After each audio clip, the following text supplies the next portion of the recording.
Hello student, welcome back to our channel maths with Dikshit sir. और आज हम करने वाले हैं यहाँ पे क्लास 9 की एक्सरसाइज 6.2।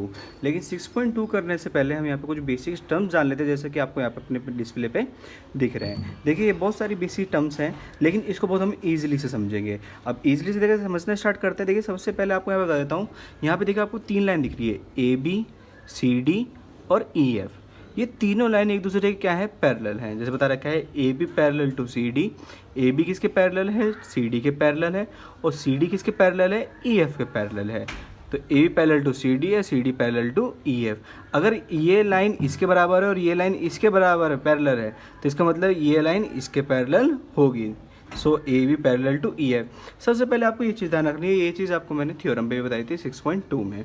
अब यहाँ पे हम ध्यान देते हैं, ध्यान देने वाली बात क्या है कि यहाँ पे हमें कुछ एंगल्स जानने हैं जो हमारे पास यहाँ पे आपको दिख रहे होंगे।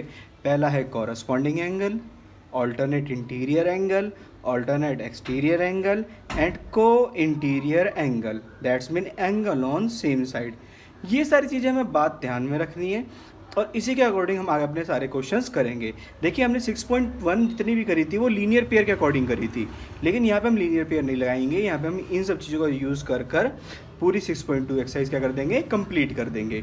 तो देखिए, सबसे पहले यहाँ पे देखते हैं कॉरस्पॉन्डिंग एंगल कौन से होते हैं। कॉरस्पॉन्डिंग एंगल होते हैं जो संगत में हो, जो मतलब कि लाइन में हो। जैसे लाइन में आपको दिख रहा है angle 1, angle 5, angle 9, angle 2, angle 6, angle 10, angle 3, angle 7, angle 11, angle 4, angle 8, angle 12। ये देख रहे हैं आप, तीन तीन एंगल बिल्कुल लाइन में है। तो देखिए 1, 5, 9 एक ये बन रहा है। ये तीनों एक दूसरे के क्या होंगे, यहाँ पे बराबर होंगे। Angle 1 equals to angle 5, angle 5 equals to angle 9। That's mean angle 1 भी किसके बराबर होगा, यहाँ पे एंगल 9 के बराबर होगा। इसके बाद हमारे पास यहाँ पे देखिए 2, 6, 10, 2, 6, 10 ये तीनों भी एक दूसरे के क्या होंगे, बराबर, क्योंकि ये क्या है, कॉरस्पॉन्डिंग एंगल है। ऐसे 3, 3, 7 और 11, 3, 7 and 11 as it is 4, 8 and 12, 4, 8 and 12। ये आपको ये चारों एंगल दिख रहे हैं, दिख रखे आपको ABCD, ये हमारे क्या है, यहाँ पे कॉरस्पॉन्डिंग एंगल हैं, जो इसको बोलते हैं हम संगत कोण बोलते हैं। इसके बाद हम पढ़ते हैं alternate interior angle. So student, interior का मतलब क्या होता है? इंटीरियर का मतलब होता है अंदर। इंटीरियर का मतलब सीधा सीधा क्या है, अंदर के कोण। अब देखिए, आप यहाँ पे देखिए 1 और 2 और 11 और 12 ये तो बाहर चले गए कोण। तो अंदर के कौन से, यहाँ पे 3, 4, 5, 6, 7, 8, 9, 10। लेकिन इसमें से ऑल्टरनेट इंटीरियर एंगल कौन सा है? ऑल्टरनेट मतलब एक को छोड़ के एक। इसका मतलब देखो, एंगल 3 किसके बराबर है, एंगल 6 के। और एंगल 4 किसके बराबर है, एंगल 5 के। देखो, एंगल 3 एंगल 6 के बराबर, एंगल 4 एंगल 5 के बराबर। ऐसी एंगल 7 किसके बराबर होगा, एंगल 10 के। और एंगल 8 किसके बराबर है, एंगल 9 के। एंगल 7 एंगल 10 के और एंगल 8 एंगल 9 के। ये बराबर क्यों आ रहे हैं और अल्टरनेट इंटीरियर एंगल क्यों है? क्योंकि हमारे यहाँ पे लाइंस क्या हैं, साथ में पैरेलल हैं। इस चीज़ का आपको ध्यान रखना है। तो हमारे पास अल्टरनेट इंटीरियर एंगल कौन से हो गए, देखो जो अल्टरनेट में इस तरह से 3, 6, 4, 5, 7, 10, 8, 9 इस तरह के एंगल हमारे पास ये क्या हो गए, अल्टरनेट इंटीरियर एंगल हो गए। इसके बाद हम पढ़ते हैं एक्सटीरियर एंगल। देखिए, जब अंदर वाले इंटीरियर हैं तो बाहर वाले कौन से होंगे, यहाँ पे एक्सटीरियर होंगे। अब यहाँ पे देखते हैं, देखिए हमारे एक्सटीरियर एंगल कौन कौन से हैं। देखिए, एंगल 1 किसके बराबर होगा, एंगल 12 के। एंगल 1 किसके बराबर है, एंगल 12 के, क्योंकि AB पैरेलल है किसके, EF के। वहीं पे एंगल 2 किसके बराबर है, एंगल 11 के। एंगल 2 किसके बराबर है, एंगल 11 के, क्योंकि ये हमारे क्या है, ऑल्टरनेट एक्सटीरियर एंगल। आप इससे समझ गए होंगे, ये 2, 11, 1, 12 ये दोनों एक दूसरे के बराबर हैं, तो इसका मतलब ये हमारे क्या हो गए, ऑल्टरनेट एक्सटीरियर एंगल। अब वहीं पे हम जानते हैं को इंटीरियर एंगल क्या होते हैं। अब देखिए, को इंटीरियर एंगल कौन से होते हैं, एंगल ऑन सेम साइड। जो एंगल सेम साइड पे होते हैं उनका सम किसके बराबर होता है, 180 के बराबर होता है। तो देखिए, जैसे कि आपको दिख रहा है यहाँ पे एक रूम से में बंद है, एक बार ये हो गया, एक बार ये हो गया, एक बार ये हो गया और एक बार ये हो गया। तो 3 + 5 एंगल 3 + एंगल 5 किसके बराबर है, 180 के। एंगल 4 + एंगल 6 किसके बराबर है, 180 के। एंगल 7 + एंगल 9 किसके बराबर है, 180 के। एंगल 8 + एंगल 10 किसके बराबर है, 180 के। इस तरह से आपको ये बेसिक टर्म्स ध्यान रखनी होती है। किससे रिलेटेड, यहाँ पे कहते हैं आपके corresponding alternate interior angle, alternate exterior angle and co-interior angle के बारे में। ये 4 चीज़ आपके ध्यान में रहेंगी, आपकी एक्सरसाइज बहुत ज़्यादा ईजी हो जाने वाली है। और देखिए पूरी एक्सरसाइज में मैं आपको यही चीज़ें लगा के दिखाऊंगा। सबसे ज़्यादा जो लगने वाली चीज़ें यहाँ पे क्या होंगी, ऑल्टरनेट इंटीरियर एंगल और को interior angle 2 and 4, that's mean even number. ये हमारे पास सबसे ज़्यादा लगेंगे और इन्हीं चीज़ को आपको सबसे ज़्यादा ध्यान भी रखना है। इसके बाद देखिए हम अपनी एक्सरसाइज स्टार्ट करते हैं।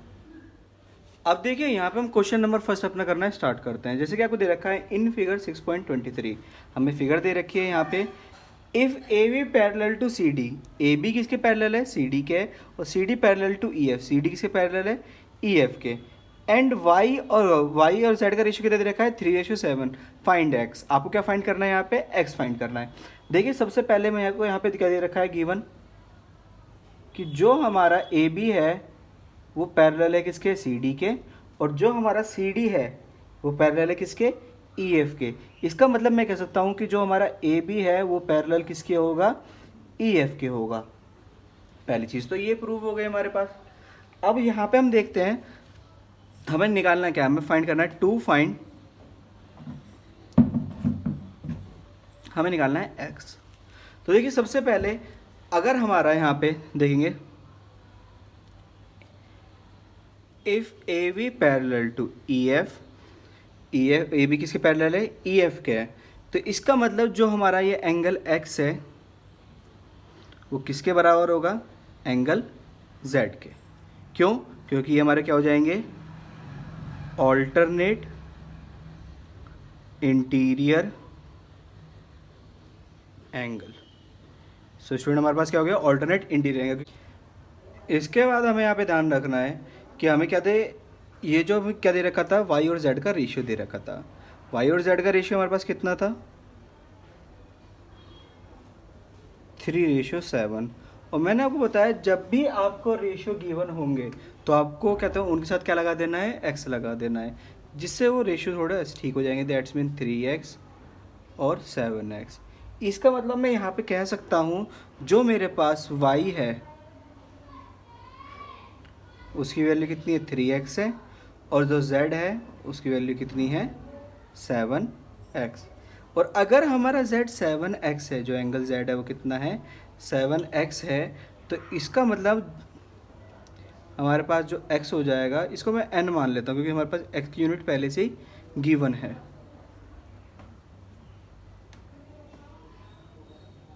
तो हमारे पास x भी कितना हो जाएगा, यहाँ पे 7n हो जाएगा।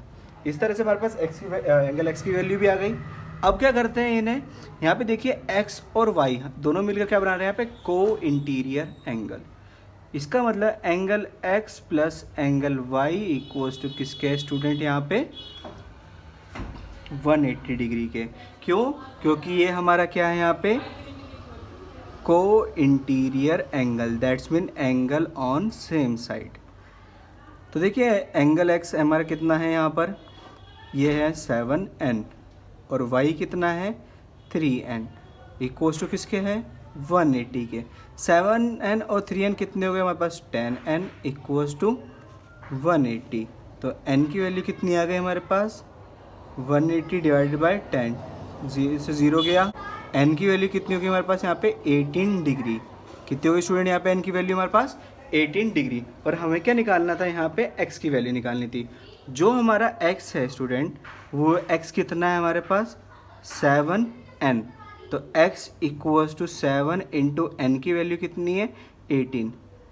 अब मैं क्या करूँगा, 18 को जैसे ही 7 से मल्टीप्लाई करूँगा तो मेरे पास किसका एंगल आ जाएगा यहाँ पे, x का, दैट्स मीन 126। हमारे पास x की वैल्यू कितनी आ गई यहाँ पे स्टूडेंट, 126। इस तरह से क्वेश्चन नंबर फर्स्ट हमारा क्या होता है, कंप्लीट होता है। देखिए यहाँ पे मैंने कोई भी लीनियर पेयर नहीं लगाया, बस दो ही चीज़ लगाई है। कौन सी, एक तो ऑल्टरनेट इंटीरियर एंगल और साथ में हमने क्या लगाया, को इंटीरियर एंगल। उससे हमारा क्वेश्चन पूरा क्या हो गया, यहाँ पे सॉल्व हो चुका है। इसके बाद करेंगे हम question number second. Question number second में हमें देखिए क्या दे रखा है, in figure 6.24 if A B parallel to C D. A B क्या है, पैरेलल है किसके, सी डी के, और E F perpendicular to C D. E F क्या है हमारे पास यहाँ पे, परपेंडिकुलर है किसके, सी डी के। इसके बाद हमें क्या बता रखा है, G E D, angle G E D कितना है, 126। जी ई डी को आइडेंटिफाई करते हैं, जी ई डी। इसका मतलब ये पूरा एंगल जो आप यहाँ पे देख पा रहे हैं ये कितना है, 126 6 डिग्री है।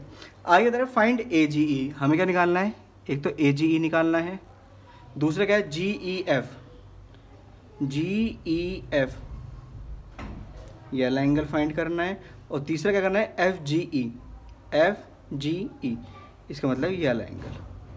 हमारे पास 3 एंगल हो गए जो हमें क्या करना है यहाँ पे फाइंड करना है। तो देखिए सबसे पहले हम यहाँ पे देख लेते हैं, हम गिवन टर्म्स उतार लेते हैं। गिवन क्या क्या है हमें यहाँ पे, A B parallel to C D और E F perpendicular to C D. अगर ई एफ हमारा परपेंडिकुलर है सी डी के, तो इसका मतलब एंगल एफ ई डी हमारे पास कितना हो जाएगा, 90 डिग्री हो जाएगा।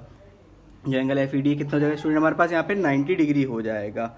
इसके बाद हमें देखिए फाइंड क्या करना है यहाँ पे, to find angle A G ई,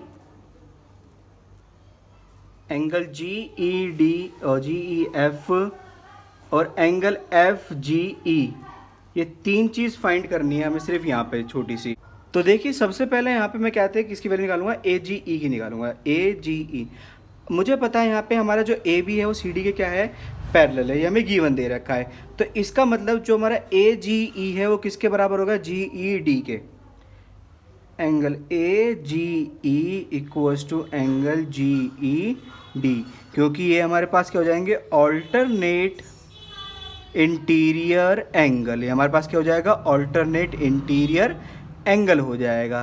तो इसका मतलब एंगल ए जी ई हमारे पास स्टूडेंट कितना हो जाएगा, जी डी की वैल्यू हमें दे रखी है, एंगल जी ई डी कितना दे रखा है, 126 दे रखा है। तो यहाँ पे 126 डाल देंगे वैल्यू, हमारे पास किसकी वैल्यू निकल के आ गई, ए जी ई की। पहली वैल्यू हमारे पास कंप्यूट हो चुकी है। अब दूसरा क्या निकालना है, जी ई एफ निकालना है, जी ई एफ। अगर मुझे जी ई एफ निकालना है तो मैं यहाँ पे क्या करूँगा, मुझे पता है कि एंगल जी ई डी किसके बराबर है, angle G E F plus में एंगल एफ ई डी। हमारा जो जी ई डी है किसके बराबर है, जी ई एफ और एफ ई डी के बराबर है। अब देखिए जी ई डी की वैल्यू कितनी दे रखी थी हमें, ये तो गिवन है 126। जी ई एफ हमें कितना दे रखा है, जी बिल्कुल भी नहीं दे रखा है। इसके बाद हमें एफ ई डी की वैल्यू कितनी हो जाएगी, 90 डिग्री, जो हमने निकाली है क्योंकि हमें बता रखा था जो हमारा ई एफ है वो किसके परपेंडिकुलर है, सी डी के है। तो देखिए 126 डिग्री, ये प्लस का दरिया क्या हो जाएगा, माइनस का, equals to angle G E F. 126 में से 90 जाएंगे, कितना बचेगा यहाँ पे student, 36 degree, that's mean angle G E F. हमारे पास दूसरा एंगल भी यहाँ पे क्या हो गया स्टूडेंट, फाइंड हो गया। अब लास्ट एंगल कौन सा बचता है हमारे पास यहाँ पे, देखिए ये भी निकाल लिया 126, ये भी निकल गया कितना, 36। अब हमारे पास कौन सा बच रहा है यहाँ पे, एफ जी ई निकालना है स्टूडेंट। कौन सा निकालना है, एफ जी ई। अगर मुझे एफ जी ई निकालना है तो इसे किससे निकालूंगा मैं, को इंटीरियर एंगल से। देखिए को इंटीरियर एंगल से कैसे निकलेगा, एफ जी ई और जी ई डी इन दोनों का सम कितना होगा, 180 के। तो angle F G E plus में angle G E D equals to किसके होगा, 180 के, क्योंकि हमारे पास है को इंटीरियर एंगल। ये स्टूडेंट हमारे पास क्या होगा, को इंटीरियर एंगल हो गया। तो एफ जी ई, जो हमारा एफ जी ई है वो तो हमें फाइंड करना है, लेकिन कहते हैं जी ई डी की तो वैल्यू पता है मुझे कितनी है यहाँ पे, 126, जो हमें गिवन दे रखे, equals to 180। Angle F G E equals to 180, 126 plus का दर्जा क्या हो जाएगा, माइनस का हो जाएगा। Angle F G E equals to किसके हो जाएगा, यहाँ पे 180 में से 126 कितने, 54 डिग्री। यहाँ पे हमारे पास तीसरा एंगल भी क्या कर दिया स्टूडेंट, हमने फाइंड कर दिया। इस तरह से क्वेश्चन नंबर सेकंड में हमारा यहाँ पे क्या हो जाएगा, कंप्लीट हो जाएगा।